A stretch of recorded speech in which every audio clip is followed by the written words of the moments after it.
Baghdad کا بازار تھا اور ایک حلوائی جو ہے وہ صبح صبح اپنی دکان سے جا رہا تھا کہ ایک فقیر آ نکلا، لکڑی کے کھڑاؤں اس نے پہنے ہوئے تھے، تو کہا بابا جی آؤ ذرا بیٹھو۔ اس نے گرم گرم دودھ نکال کر کے بابا جی کو پیش کیا۔ صبح کا موقع تھا، اس نے پیا اور اللہ کا شکر ادا کیا اور اس کو بھی کہا تیرا بھی شکریہ، اور فقیر آگے چل پڑا۔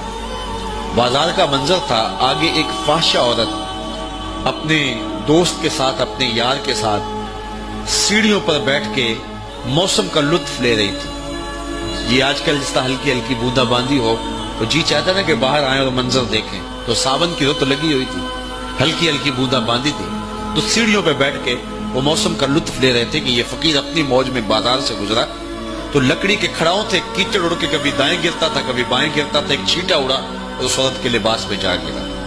اس کے پاس اس کا بیٹھا ہوا جو یار تھا اسے بڑا غصہ آیا، اٹھا اور آ کے فقیر کے منہ پہ تپڑ مارا۔ فقیر بنے پھرتے ہو، چلنے کی تمیز بھی نہیں ہے، قیمتی لباس آیا کر دیا۔ فقیر نے آسمان کی طرف دیکھا اور ہنس کے کہا مالک تو بھی بڑا بے نیاز ہے، کہیں سے دودھ پلواتا ہے کہیں سے تھپڑ مرواتا ہے۔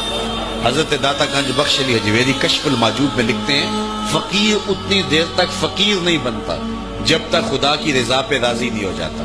بلیا لوکی تینو کافر کافر آکھن تو آہو آہو آکھ، جب تک یہ کیفیت نہیں ہو جاتی فقیر فقیر نہیں بنتا۔ کہا مالک تیری بھی عجیب شان ہے، کہیں سے دودھ پلواتا ہے کہیں سے تھپڑ مرواتا ہے۔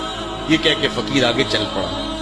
وہ عورت چھت پہ جانے لگی تو پاؤں پھسلا سیڑھی سے تو سر کے بل گری، چوٹ کوئی ایسی آئی کہ موقع پہ فوت ہو گئی۔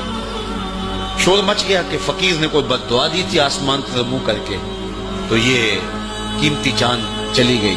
فقیر ابھی بازار کے دوسرے کونے تک نہیں پہنچنے پائے تھے کہ پکڑ لیے گئے۔ لوگوں نے کہا فقیر بنے پھرتے ہو، حوصلہ بھی نہیں رکھتے ہو، کیا ہوا میاں؟ کہا تم نے بد دعا دی اور عورت کی جان گئی۔ کہا بلّہ میں نے تو کوئی بد دعا دی تھی۔ کہا نہیں، تیری بد دعا کا کیا جرا ہے۔ لوگوں نے جو ہے وہ ضد کی کہ تو نے کوئی بد دعا دی تھی تب ایسا ہوا۔ جب لوگوں نے ضد کی نا، اس نے کہا اگر سچی بات پوچھتے ہو نا تو میں نے بد دعا کوئی نہیں دی، یہ اصل میں یاروں یاروں کی لڑائی ہے۔ کہا وہ کیا؟ کہا جب میں گزر رہا تھا تو میرے پاؤں سے چھینٹا اڑا، اس عورت کے لباس پہ پڑا تو اس کے یار کو غصہ آیا، اس نے مجھے مارا، پھر میرے یار کو بھی غصہ آ گیا۔ تو کہا رب اشعث اغبر مدفوع بالابواب لو اقسم علی اللہ لابر۔ بہت سارے لوگ کہ ان کے بال بکھرے ہوئے، حالت پراگندہ، تمہارے دروازے پہ ہیں، تم دھکا دے دو، بابا پرے چلا جا، لیکن فرمایا کبھی انہیں چھیڑنا بیٹھنا، اللہ کے نام پہ قسم ڈال دیں تو اللہ پوری کر دیتا ہے۔ ایسے لوگ بھی، یہ بخاری کی روایت ہے جو میں آپ کے سامنے پیش کی ہے، اگر اللہ پہ کوئی قسم ڈال دیں لأبر، اللہ پھر پوری کرتا ہے، ان کی لاج رکھتا ہے، کیونکہ بندے جو اس کے ہوتے ہیں۔